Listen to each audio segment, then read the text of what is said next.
ایک مرتبہ کا ذکر ہے کہ ایک شہر کے مضافاتی علاقے میں ایک خوبصورت اور پرسکون رہائشی محلہ تھا۔ اس محلے میں بڑے بڑے بنگلے تھے اور ایک ایسا بنگلہ بھی تھا جو سب بنگلوں سے ممتاز تھا۔ شان واو شوکت، عمدہ تزئین واو آرائش، سرسبز باغ اور بڑے دروازے۔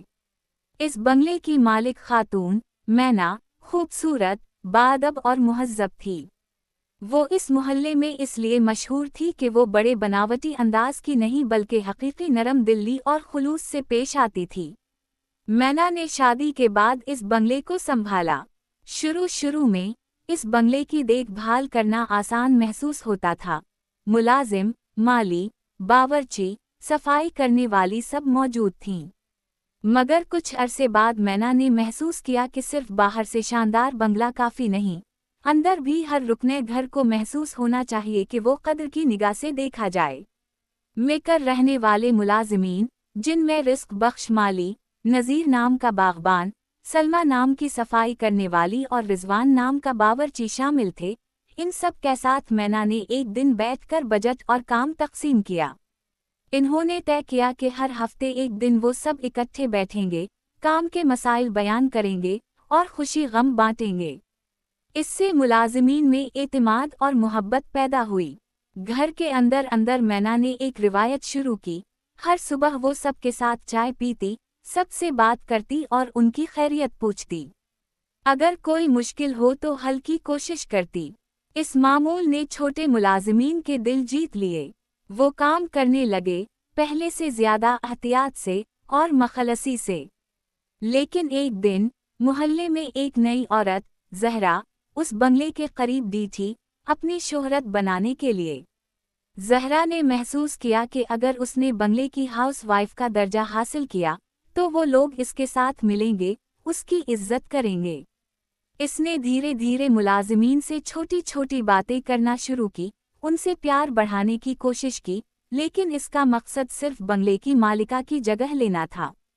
زہرا نے یہ منصوبہ بنایا کہ وہ روزانہ کام کے دوران ملازمین سے ملے، ان کے کام کی تعریف کرے، ان کی چھوٹی سی خدمات کا بڑا ذکر کرے اور محفلیں سجائے، سب تاکہ وہ دوست بن جائیں۔ اور خاص کر وہ ملازمین کو یہ بتاتی کہ وہ خود اس بنگلے کی مالک سے زیادہ سمجھدار ہے، زیادہ خیال رکھنے والی ہے، اور اگر وہ اسے اونچی جگہ پہ لائیں تو وہ سب کچھ بہتر کر دے گی۔ وقت کے ساتھ کچھ ملازمین زہرا کی باتوں سے متاثر ہو گئے۔ وہ مینا کی کہی بات کم سننے لگے، کچھ کام وقت پہ نہ کر پاتے اور زہرا کے خلاف خفیہ حلیف بن گئے۔ زہرا نے محفلیں کروانی شروع کی، انعامات کا وعدہ کیا اور کہنے لگی کہ مینا کو اس قدر توجہ نہیں ہوتی، وہ دور دراز رہتی ہے، ملازمین کی سنی نہیں۔ اس نے ملازمین کو مینا کے برے پہلو بتانا شروع کیا، جنہیں وہ خود پیدا کرتی تھی۔ وہ کہتی، اگر آپ میری لیڈر بنے گی تو ہر ایک کو مکمل عزت ملے گی، ہر طرف انصافی ہوگی، سبکی نہیں ہوگی۔ چند دنوں بعد واقعہ یہ ہوا کہ مالی نذیر نے باغ کی ایک شاخ کاٹ دی، جو پھولوں کے مزے کا حصہ تھی، مگر زہرا نے اسے ہمت دی کہ وہ کہے کہ مینا نے حکم دیا تھا۔ اس نے ملازمین کو یقین دلایا کہ مینا وہ نہیں کہتی، بلکہ وہ صرف آپ سے نفرت کرتی ہے۔ اس تذبذب نے ملازمین کے اعتماد کو تقسیم کر دیا۔ ایک روز مینا نے دیکھا کہ سلمہ صفائی کرتے ہوئے اداس ہے، رزق بخش ادھر ادھر نظر آتا ہے، اور باورچی رضوان نے کھانے میں نمک کم ڈال دیا۔ وہ حیران ہوتی ہے کہ یہ معمولی غلطیاں کیسے ہوئیں۔ اس نے فیصلہ کیا کہ وہ سب سے ملے گی اور سباردگوئی کرے گی۔ شام کو مینا نے ایک چائے کا اہتمام کیا، تمام ملازمین کو بلا کر۔ جب وہ سب بیٹھے، مینا نے مسکرا کر کہا، آؤ آج ہم سب ایک دوسرے سے سچ بات کریں۔ اگر کسی کو میری بات سے کوئی تکلیف ہوئی ہو، بتاؤ۔